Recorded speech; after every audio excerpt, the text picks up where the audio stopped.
Hello, folks. I'm back again. This time we're going to look at the ongoing U.S. African Summit. What is the agenda? What is the agenda? No agenda. No agenda. And 49 presidents are invited to Washington, D.C., not to talk about the unemployment in Africa, in every country, of the youth, of the young people coming out from colleges and universities with no job, with those who went into apprenticeship but still can't find no job. That is not the topic. So why our leaders are heading to Washington, D.C. to talk about nothing? Why are we going to Washington, D.C. to talk about no agenda for Africa but other people's agenda? Okay. Why? Yesterday I listened to the president of Namibia in some hush-hush forum. As if we cannot do those forums in Africa anywhere or Addis Ababa. He was all happy. Africa is open for business. Everybody knows Africa is open for business. Africa has been open for business 400 years ago. We created a capitalism that the Western people are enjoying today. It is Africa that created it through Africa. So Africa has been open for business. You don't have to go from Namibia or anywhere, Ghana or Nigeria, to go tell some investors, criminals who come in Africa, pay no bribe, and tell them Africa is open for business. They know that Africa has been open for business for a long time. They came and steal our resources. Okay, so what is this promise? Africa promised more growth than anywhere in the world. So people are attracted by all this. They know that the growth in Africa for any business partner, so-called partner, coming from the West is huge. It's more huge than anywhere. Trump had the same forum for Africans, and he was at least telling Africans the truth that my friends, that is Trump, my friends go to Africa poor and come back wealthy. They go to Africa with $0. Everybody say, why Trump have to say that? But Trump say, hey, you people came here. That was the second one. The first one was Obama. Okay. The second one was Trump. When Trump told these people that, why are you here in Washington, D.C. for? I'm not for all these loans for you. I'm not here to, deal with you. I'm for, my domestic policy for Americans. But Obama did it, so the State Department said, hey, Trump, you got to do it too. So Trump invited these folks into Washington, D.C. and told them straight out, you are so rich.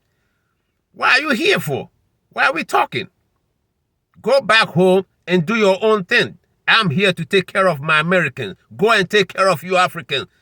You got so much wealth that my friends, according to Trump, go with $0 and come back wealthy. So I ain't got nothing to tell you but to tell you the truth. You're walking literally on money. So why are we talking here? Everybody said Trump not supposed to say that. Obama was the first person to do this U.S. forum. Everybody was thinking it's going to be business opportunity. Nothing happened, but rather it became a photo opportunity. Obama all smiling and our African leaders all smiling just because they were close to Obama. Okay, it didn't bring no result. No single road, no bridge, no industry created. That was almost 12 years ago. 8 years of Obama with one African forum, U.S. African forum.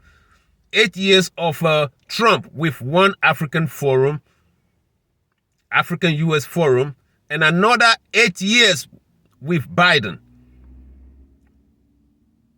Huh? 24 freaking years. 3 forum. China, on the other hand, every 3 years. It's not a forum, it's a China Africa cooperation. And we see things. At least we can see road, we can see bridge, we can see dam, we can see this, we can see that.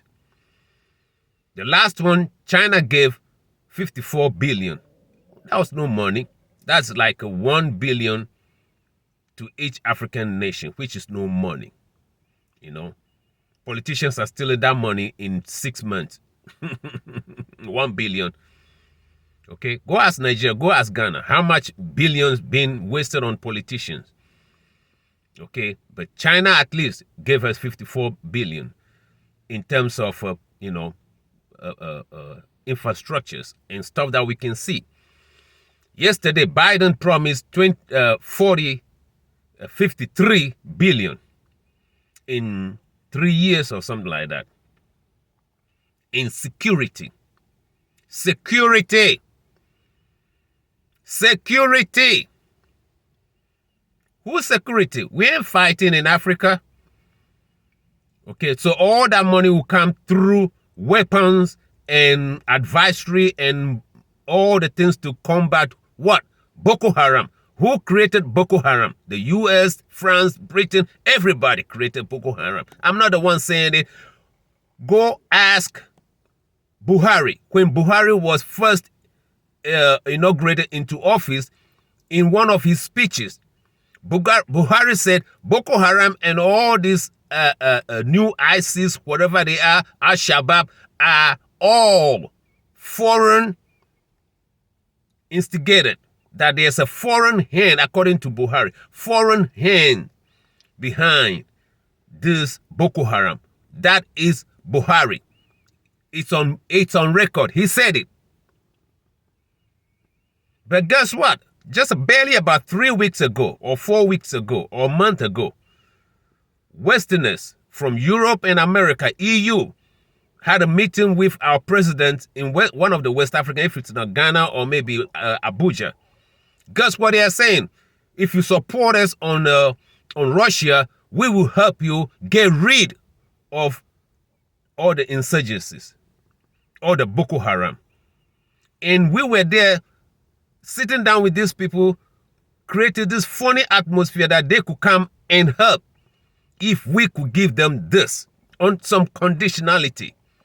And none of us were able to say, hey, Buhari, you know about this thing. You know that there's foreign hands creating this Boko Haram. Why can't you tell these people?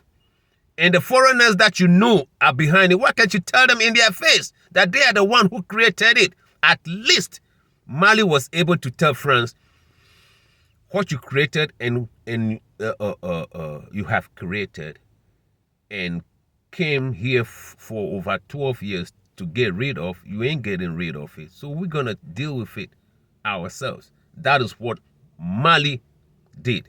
And that is what Burkina Faso did. So they created Boko Haram.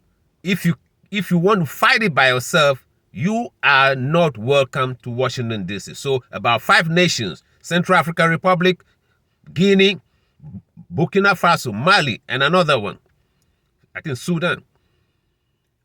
All these nations that are not invited to Washington, D.C., what is their crime? They wanted to get rid of Boko Haram by themselves and not by French and not by anybody. So all the Western nations that were in Mali, even Danish people were there. Danish people were there. They just, packed recently. The British were there. They just packed recently. They packed off. Because they were there and still Boko Haram was acting stronger. Because behind the enemy line, behind where Boko Haram is acting a fool, raping and burning, is big time mining. Big time mining. Anywhere there's a resource, a rich resource, there's war. Then when the people are fleeing, the peacemakers, so-called peacemakers, come in to hold the peace. And as long as the peace is being held, big time mining. Ask Dr. Arikana, Boeing, big time aircraft landing in the jungle where there's supposed to be fighting. The locals are gone, carrying all their few belongings on their head with their little chicken and goat. The place became vacant. Even the nation, military people can't even go because the peacekeepers are there. The UN is there. And behind the UN line that even the national army cannot go is big time mining. And we pretend that this thing is not going on. Then every year somebody calls us and say it's a partnership. Partnership for what? Partnership for what? The Namibian president is saying, you are invited. You know, we have this, we have that. They know what you have. We have more young people. They know you have more young people. They need a job. So you are invited. They don't need to be invited. They invite themselves. You know, so when we go to this forum, if a man like me can know, if ordinary people can know all this game that is going on, our leaders want to tell us they don't know the game that these people are playing with them.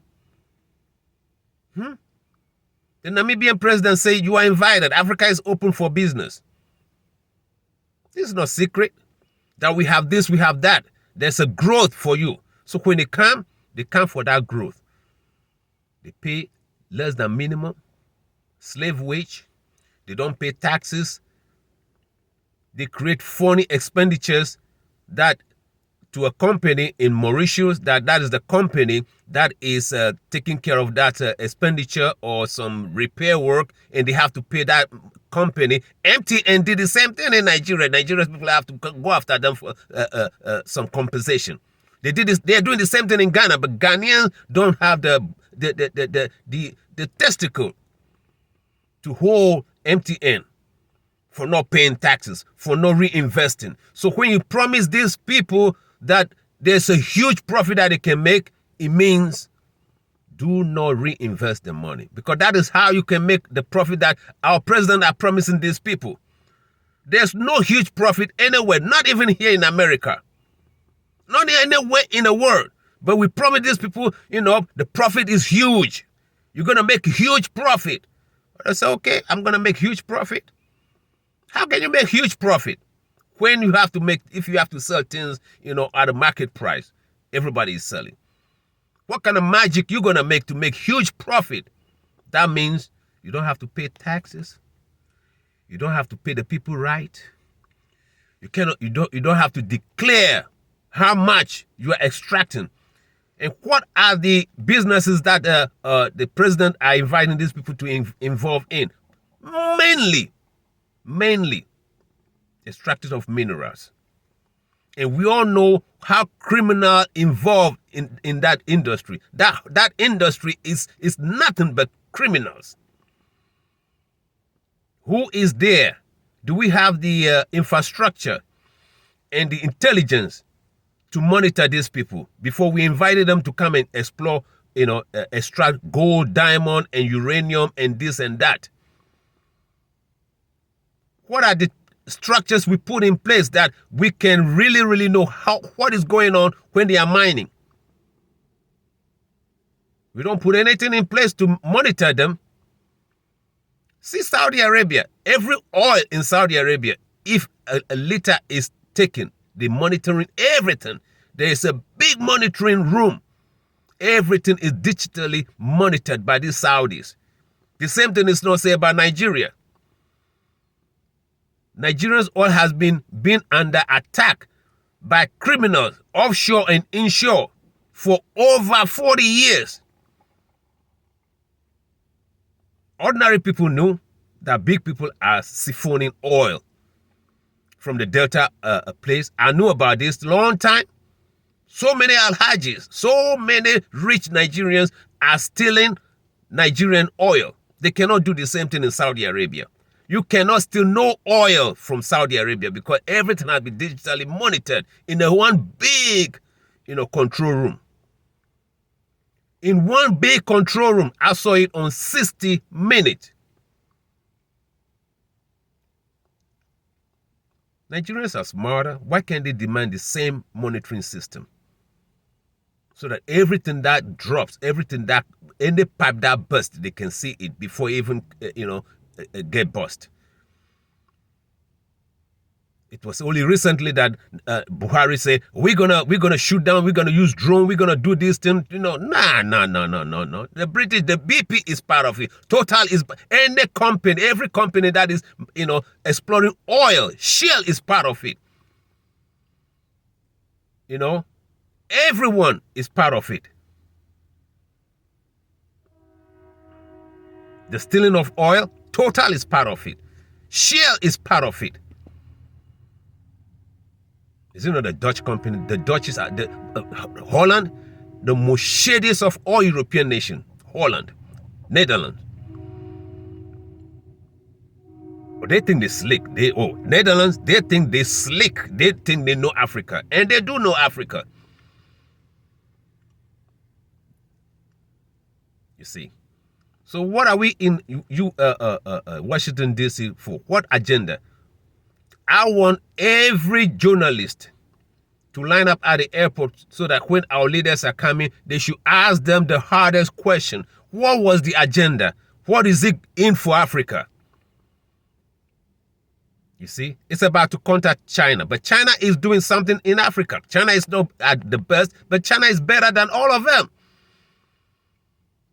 And Russia is there to help to counter all the fake terrorism and the terrorists that they planted in Africa.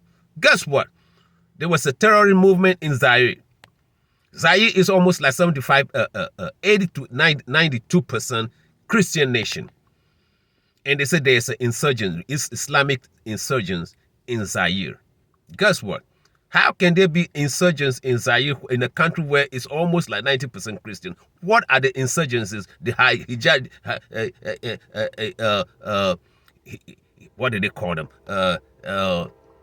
These terrorists. What would they achieve in a 92% Christian nation? It's like 2% of the Christians in Senegal trying to take over Senegal being a Christian nation. You're not going to go anywhere. So this hijadis or whatever they call them, 2% in DRC. What are they doing? They go and steal pigs. Which true Muslim fighting for holy war would touch your pig pen? No serious Muslim would do that. But that is what CNN is telling us, that Muslim fundamentalists in Zaire, in DRC, formerly called Zaire, are behind the terrorism. Oh, Muslims in DRC behind the terrorism and all the wars, and they are stealing pigs? According to one analyst, one UN official told him that this is the first time in history that Muslim fundamentalists fighting for jihad, stealing pig. The UN official himself can't believe it. What is being said in the Western media about who are behind some terror in DRC? Muslim fundamentalists. Could you believe that? And they are stealing pigs to eat. You see, that is an insult to Muslim, every Muslim. But that is what they are telling us, that the jihadists in DRC, they are jihadists in DRC. And the locals say their pigs are getting these people coming and stealing their pigs.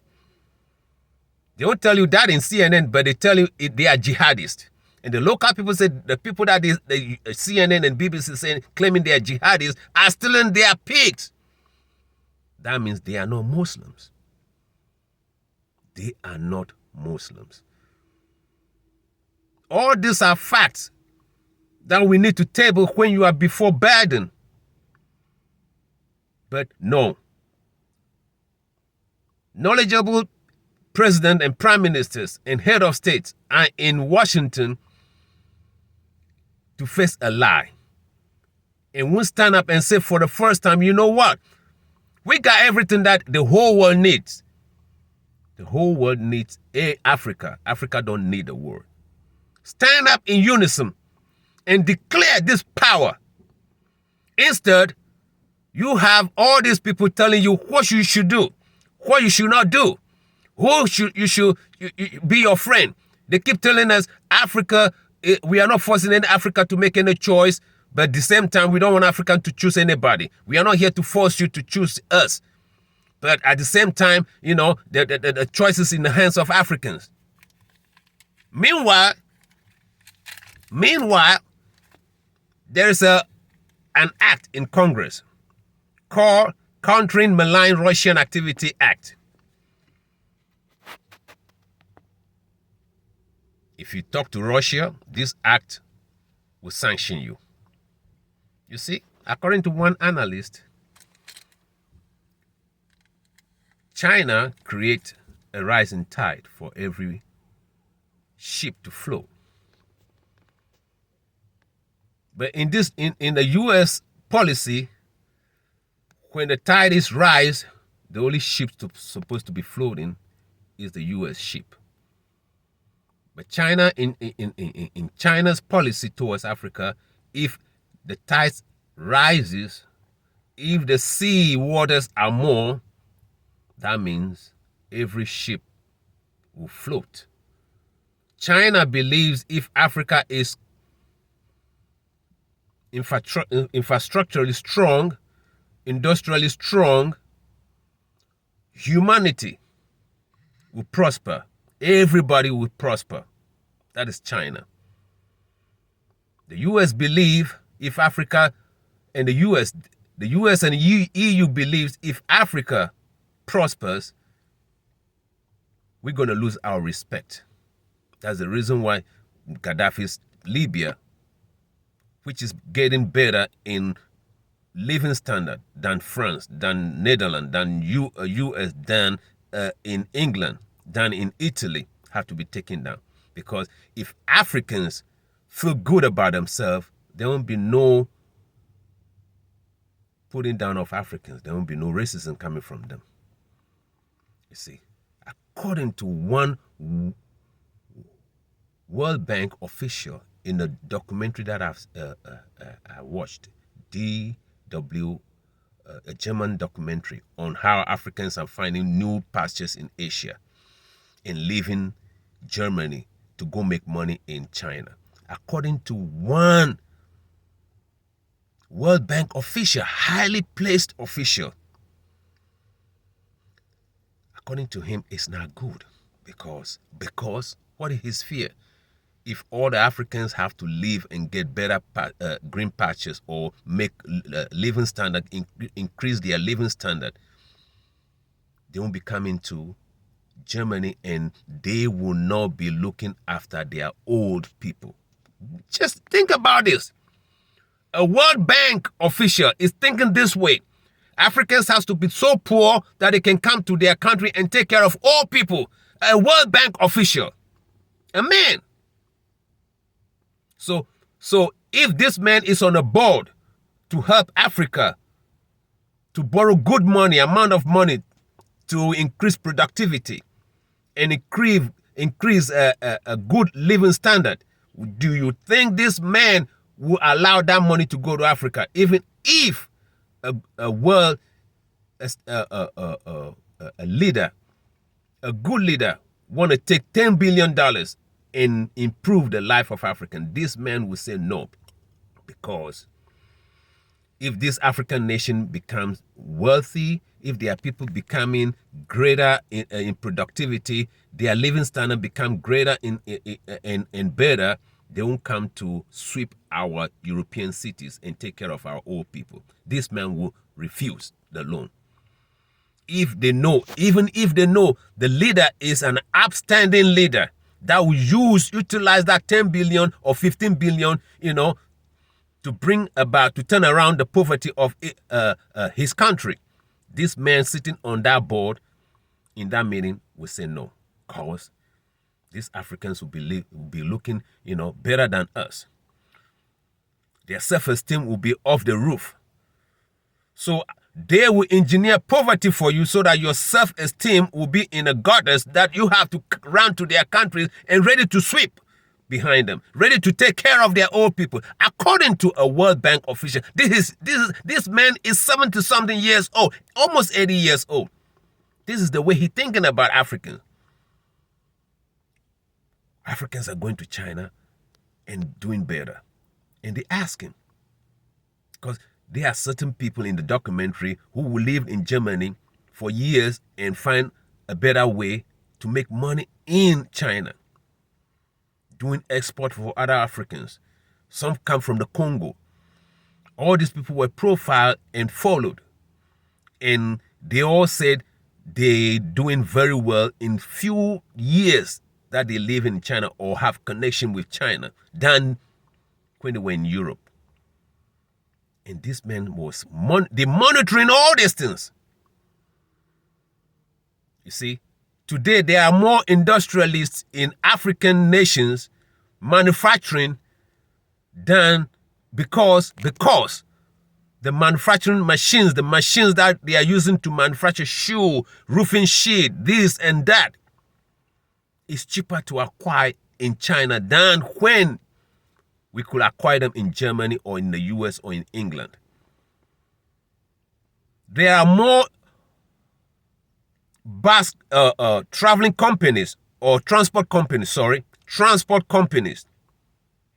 in most African nations, because the luxury buses that we could have, these companies will source is cheaper in China than when we were buying them from Germany.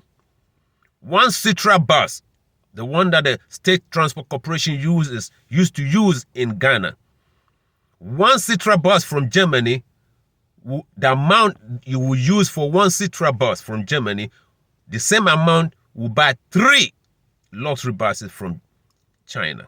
So because of that, there are companies that use the VIP company in Ghana. It's all over the place. 40 years ago, it's only the State Transport Corporation that could afford luxury buses for Ghanaians. And because the nation is cash-strapped, a lot of places that the STC could not go. A lot of places that the STC could not go, the State Transport Corporation buses could not go. But 40 years later, places where the STC could not go, private people set in, because the private people could use 300,000 and buy 3 VIP, buses. Inside is plush, TV everywhere, Wi-Fi is everywhere. On these buses, that $300,000 is what Germany was demanding for one Citra buses. For one Citra bus. Okay, so who do you want us to choose? When China can give us things cheap, the quality may not be as, but it's getting there. The more you buy, the more they get more money and make improvement. And they are making improvement. You see, this is where the problem is. Anytime we buy things from these people, they want to sell one thing for so much that they can take so much gold or so much bags of cocoa for one bus. You buy one car, they price one car in a way that you have to, take everything. You have to empty a whole resource for one bag of whatever we want to buy from these people, or one car that we want to buy from these people. Anytime you want to buy machinery, they price it so high that you have to give them tons of gold for one manufactured good from the West. China said no. I can make shoe for you for $2. Nike came to Africa and said, Africans can afford my shoe. My shoe costs $300. So we ain't going to put no Nike shop over here. We ain't going to put no Nike manufacturing shop over here or a store over here. Africans, you're too poor to buy Nikes because our shoe is $300 a pair. China man came to Africa and said, Africans, you are barefooted. I can make shoe for you for $1. So today, all our children go to school with pair of shoes, socks. So there are no pictures to be showing how hungry we are. Unless the one that they have in 1960s and 1970, they keep repeating it. Those are, file pictures. But today to see an African child in poverty, they've been scouting the whole place. They can't find one because China came with cheap clothes, cheap shoes. So the African children, school children, use these cheap things that we go and buy from China to dignify themselves, to appear the best way that God had made them to be.